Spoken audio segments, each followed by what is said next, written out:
Qu'est-ce que le syndrome douloureux régional complexe? Le SDRC, de type 1 exactement de son petit nom, est le nom actuel qui est le mieux explicatif en fait, de l'algodystrophie, terme qu'on utilise encore beaucoup, ou aussi neuroalgodystrophie, ou syndrome épaule-main, ou capsulite, etc. Je crois que tous ces changements de nom montrent bien la complexité qu'on a à comprendre, à décrire, à traiter cette maladie.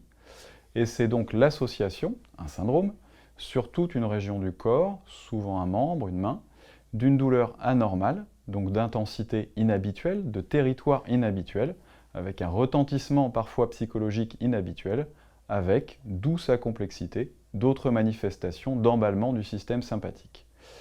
Ça arrive presque toujours après un traumatisme, une chirurgie, souvent une douleur mal soulagée.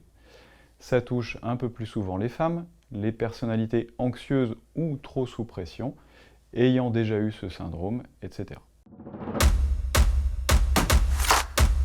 Alors, il y a 4 critères essentiels définis lors de la conférence de Budapest en 2010, avec une douleur intense et anormale par rapport à la lésion, un patient qui ressent une main qui gonfle, qui chauffe, qui transpire, qui change de température avec une sensibilité désagréable ou perturbée et qui s'enraidit.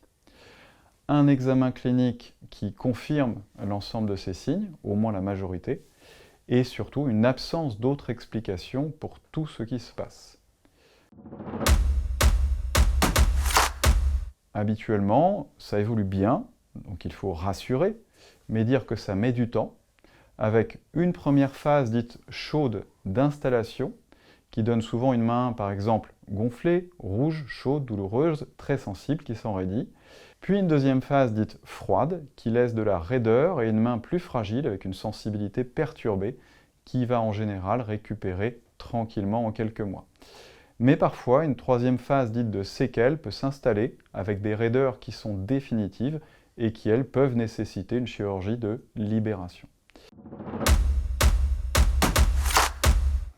On la traite difficilement. Aucun traitement n'est universel ou validé ou consensuel, mais on s'attache à traiter chacun des symptômes essentiels avec de la rééducation pour limiter la raideur, l'œdème et soulager, donc non douloureuse, une prise en charge qui est essentielle en médecine de la douleur, et des traitements parfois pour reminéraliser l'os en cas d'ostéoporose, et plus rarement des techniques de bloc anesthésique pour soulager ou limiter même les phénomènes sympathiques, et si nécessaire une prise en charge psychologique ou bien de soutien.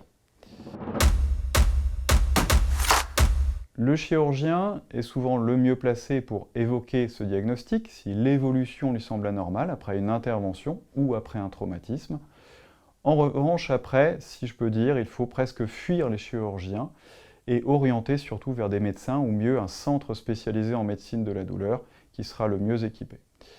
Il peut éventuellement réintervenir en fin d'évolution pour ces formes qui laissent des raideurs et surtout, il faut une bonne qualité de prise en charge lors d'une intervention avec une équipe et un chirurgien spécialisé qui va surtout permettre une bonne prévention de cette maladie.